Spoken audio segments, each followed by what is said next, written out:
नमस्कार मंडळी, मी आपला मित्र अर्जुन रुश आणि आपण असता माझ्यासोबत खुश आपण ऐकता मला एफएम वरती. सो आपल्याला माहित आहे Marathi big boss season number 5 ला सुरुवात झालेली आहे आणि पाठीमागच्या आठवड्यामध्ये सुद्धा मी एक व्हिडिओ अपलोड केला होता आणि भाऊंच्या धक्क्यावरती खरं तर रितेश भाऊ कोणाला धक्का देणार यावरती मी बोललो होतो. तर पहिला आठवडा आता संपलाय आणि दुसऱ्या आठवड्यापर्यंत आतापर्यंत खेळामध्ये काय काय घडलंय त्यावरती मी चर्चा करणार आहे. सो माझ्या युट्यूब चॅनेलवरती आपल्या सर्वांचं पुन्हा एकदा मनापासून आणि मनपूर्वक स्वागत आणि पाहत राहा सीझन नंबर 5 बिग बॉसचा आणि पाहत राहा तुमच्या मित्राचा युट्यूब चॅनेल सुद्धा अर्जुन ऋषी एंटरटेनमेंट हा. सो तुम्ही बघाल big boss Marathi season number 5 ची सुरुवात आणि पहिल्या आठवड्यामध्ये आपल्याला आपण बघितलं होतं निकी तांबोळी प्रचंड महाराष्ट्राच्या अगदी डोक्यात गेली होती आणि त्यानंतर तिनं दाखवलेला तो उद्धटपणा त्याचा जो तिची जी भरपाई आहे ती त्याला सॅटर्डे वीकेंडला तिला करावी सुद्धा लागली आणि रितेश भाऊंना तिला झाप झापलं हे आपल्याला बघायला मिळालं. तर मी बोलणार आहे आतापर्यंत दुसऱ्या आठवड्याचा खेळ आपण बघतोय आणि दुसऱ्या आठवड्यापर्यंत आतापर्यंत काय घडलंय या घरामध्ये दुसऱ्या आठवड्यामध्ये त्यावरती मी बोलणार आहे. सो तुम्ही बघा कॅप्टन मिळाला सीझन नंबर 5 बिग बॉस मधला पहिला घराचा कॅप्टन झाला अंकिता आणि ज्यावेळेस अंकिता कॅप्टन झाली त्यावेळेस अभिजितनं जे गाणं गायलं खरं तर त्या गाण्यानं एक वेगळा माहोल घरामध्ये क्रिएट झाला. मला वाटतं तुम्ही सुद्धा ते गाणं ऐकलं असेल किंवा तुम्ही तो भाग बघितला असेल त्यामुळे त्या गाण्यानं एक वेगळी मजा आणली. त्यानंतर तुम्ही बघा पहिल्या आठवड्यामध्ये अरबाज निकी यांचा ग्रुप पूर्णपणे जोशात होता पण ह्या आठवड्यामध्ये निकीच्या विरुद्ध ग्रुपनं कुठेतरी मुसंडी मारली आणि तो ग्रुप पुढे आला. वाटलं नव्हतं अभिजित अंकिता किंवा योगिता यांचा ग्रुप कुठेतरी फिनिक्स पक्षासारखा पुढे, मात्र त्या ग्रुपनं या आठवड्यामध्ये कुठेतरी भरारी घेताना आपण या ग्रुपला बघितलं.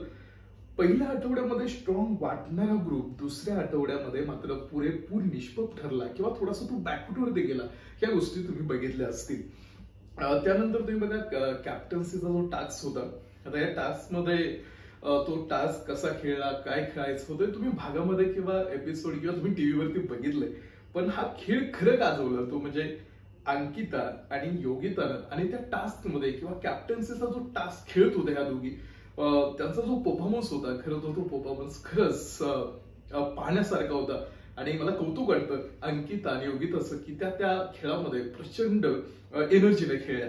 त्यानंतर तुम्ही बघा त्यावेळेस तो टास्क सुरू होता आणि पहिल्याच राऊंड मध्ये निकी किंवा अरबाज किंवा त्यांच्या ग्रुपचा अरबाज बाद झाला आणि अरबाज धाराथिरीती पडला, अरबाजला बाद केलं आणि तो ग्रुप जिथे अरबाज एलिमिनेट झाला तिथेच तो थोडासा कुठेतरी अगदी बॅकफुटवरती गेला.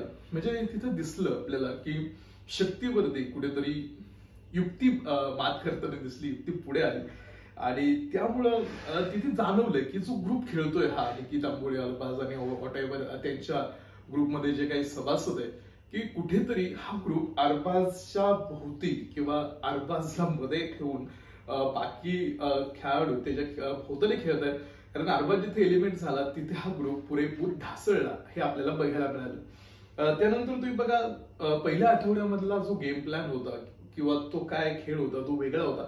मात्र दुसऱ्या आठवड्यामधलं वैशिष्ट्य काय सांगता येईल तर तुम्ही बघा दुसऱ्या आठवड्यातलं पहिलं वैशिष्ट्य म्हणजे अभिजित आणि अंकितानं मारलेल्या खेळातील मुसंडी. पहिल्या आठवड्यामध्ये कुठेतरी अंकिता बॅकफुटवरती दिसली होती, कुठेतरी शांत होती, अभिजित शांत होता. मात्र ह्या आठवड्यामध्ये खरी लय सापडली ती म्हणजे अभिजितला आणि अंकिताला. त्यामुळे ह्या आठवड्याचं वैशिष्ट्य आहे की ह्या दोघांनी कुठेतरी स्वतःला प्रूव्ह करायला सुरुवात केलेली आहे. त्यानंतर तुम्ही बघा हळूहळू गाडी कोणाच्या रुळावर येते ती म्हणजे आपण बघतोय पॅडी दादा, घनश्याम आणि सगळ्यात महत्वाचं म्हणजे आपल्या बारामती तालुक्यामधला असणारा गोळीगज सूरज चव्हाण. सूरज चव्हाण कुठेतरी त्याला ट्रॅक वरती किंवा त्याला अजून त्याची लय सापडली नाही मात्र तो ह्या खेळामध्ये समजून घेतोय काही गोष्टी, अजून स्वतःला प्रूव्ह करण्याचा प्रयत्न करतोय. पण भावा तू काय घाबरू नको, आपला बारामती तालुक्यातला आहे. सो तुम्ही बघत असाल हा खेळ त्यामुळे आपल्या सूरज चव्हाणला फॉलो करा आणि त्याला वोट करायला विसरू नका. त्यामुळे या गोष्टी लक्षात ठेवा. आता हळूहळू गाडी रुळावरती येते. मला वाटतं पॅडी दादा, सूरज चव्हाण आणि घनश्याम कुठेतरी अजूनही त्यांना गेम समजलाय की नाही हा मुद्दा वेगळा आहे पण हळूहळू ते गेम समजून घेत आहेत आणि या खेळामध्ये एक चांगलं काहीतरी करण्याच्या प्रयत्नामध्ये ते सुद्धा आता थोडंसं पुढे येण्याचा प्रयत्न करत आहे. या आठवड्यामध्ये तुम्ही बघा आता पहिल्या आठवड्यामध्ये सगळ्यात जास्त स्ट्रोल झालेली व्यक्ती आणि महाराष्ट्राच्या डोक्यात गेली होती निकी तांबोळी. कदाचित तर त्याचं बिहेवियर आणि त्यानंतर रितेश भाऊंच्या धक्क्यावरती तिला झापलं सुद्धा. मात्र या आठवड्यात तुम्हाला बघा की निकी तांबोळीकडून काही शिकावं किंवा तिच्याकडनं काही शिकण्यासारखं आहे. तर तिने तिच्या ग्रुपमधल्या सदस्यांच्या ज्या मर्यादा आहेत त्या ओळखल्यात आणि त्यानुसार तिने इथून पुढच्या ज्या रणनीती आहेत किंवा इथून पुढचा जो खेळ आहे तो खेळ तिने खेळायला सुरुवात केलेली आहे. आणि यातलीच एक बाजू जर बघितली तर ती म्हणजे अभिजित सोबत गेलेली मैत्री हा सुद्धा त्यातलाच एक भाग आहे. त्यामुळे निकी तांबोळीकडनं काही गोष्टी शिकण्यासारख्या आहेत. आणि तुम्ही बघाल निकी तांबोळी ऍज अ माणूस म्हणून कशी का असेना, मात्र बिग बॉसच्या घरामध्ये आतापर्यंत जर स्ट्रॉंग कंटेंट आणि एक स्ट्रॉंग प्लेअर आणि असं प्लेअर म्हणून जर कोण मजबूत असेल तर ते आतापर्यंत निकी तांबोळी. कारण तिला गेम तो गेम पुरेपूर समजलाय. त्यामुळे आतापर्यंत घरामधली ती स्ट्रॉंग कंटेंडर वाटली आहे, थोडीशी स्ट्रॉंग प्लेअर वाटलेली आहे. वर्षाताईंवरती मी थोडंसं बोलतो. वर्षाताई बघा, मला वाटतं पहिल्या आठवड्यामध्ये ज्या वर्षाताई होत्या त्या दुसऱ्या आठवड्यामध्ये दिसतात त्यांना आतापर्यंत किंवा अजून तरी त्यांना संपूर्णपणे हा गेम कळालेला नाही का असं मला वाटतंय. आणि त्यांचा सगळा वेळ निकी सोबत भांडण्यातच चाललाय आणि घरामधल्या एखादी भावले सारख्या त्या आतापर्यंत वापरते. सो माझे असं वैयक्तिक ओपिनियन आहे. सो कुठेतरी त्यांना त्या स्ट्रॅटजी किंवा गेम समजून घेऊन खेळायला हवा. कुठेतरी तो त्यांना थोडासा फायदेशीर ठरू शकतो. आर्याला बघितलं आपण घरामध्ये वापरताना कुठेतरी इमोशनली स्ट्रॉचर होत होतं तिला आणि ती जर अशीच खेळत राहिली तर मग ती लवकर घरातून बाहेर येईल. त्यामुळे तिला जरी या घरामध्ये राहायचं असेल, टॉप 10 टॉप 5 मध्ये जायचं असेल तर कुठेतरी तिने सुद्धा आपल्या खेळाची जी स्ट्रॅटर्जी आहे, जो प्लॅन आहे तो थोडासा तिने बदलायला हवा. जान्हवीला बघतो घरामध्ये खेळताना, मला वाटतं जान्हवी मात्र अजूनही भांडण्याच्याच मूडमध्ये आणि फक्त भांडण करून बिग बॉस मराठी जिंकता येतं की काय असं तिला माहिती असावं किंवा तिनं ते डोक्यात सेट केलं की काय असं मला तरी वाटतं.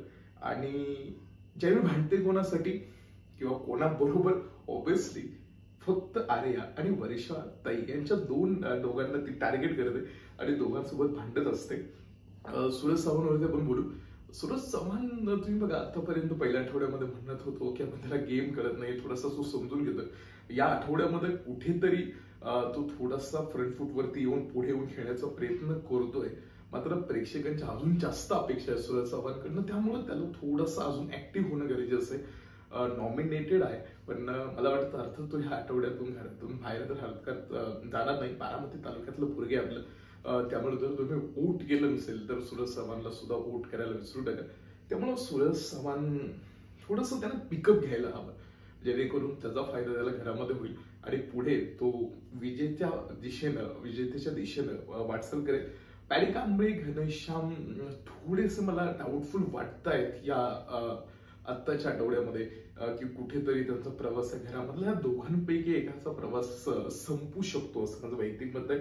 आतापर्यंत हा संपूर्ण खेळ जर कोणी कंट्रोल केला असेल तर आतापर्यंत हा खेळ एकाच व्यक्तीने कंट्रोल केला आहे. तो बिग बॉस सीझन नंबर 5 या घरातला दुसऱ्या आठवड्यापर्यंतचा आहे, तो म्हणजे निकी तांबोळी. कारण ऍज अ प्लेअर म्हणून ती या खेळामध्ये कुठेतरी स्ट्रॉंग कंटेंडर दिसली की आतापर्यंतचा खेळ जाणवतो. सूरज जरी नॉमिनेटेड असला, सूरज चव्हाणवरती मी बोललो की यावेळेस तरी तो घरातून बाहेर होऊ शकत नाही. आणि राहिला दुसरा विषय की आतापर्यंत या घरामध्ये ते असं म्हटलं नाही की जातं प्रेम कर भिल्ला सारखं मानावरली कोरलेलं असं काहीतरी थोड्याशा तर लव्ह स्टोरी, प्रेम ह्या गोष्टी सुद्धा आता घरामध्ये दिसायला लागल्या. सो बघू आता इथून पुढे ह्या घरामध्ये कशा पद्धतीने काय काय गोष्टी होणार आहे. सो या विकेंडला कोणाचा प्रवास आहे घरातला समतो भाऊच्या धक्क्यावरती ते भाऊ यावेळेस कोणाला धक्का देणार याची उत्सुकता सगळ्यांनाच आहे. सो असेच व्हिडिओ नवीन पाहण्यासाठी मात्र आपण कनेक्ट राहा आरजे ऋषी सोबत, अर्थात तुमच्या मित्रासोबत. आणि फॉलो आणि सबस्क्राईब करायला विसरू नका आरजे ऋषी एंटरटेनमेंट ह्या युट्यूब चॅनेलला. धन्यवाद.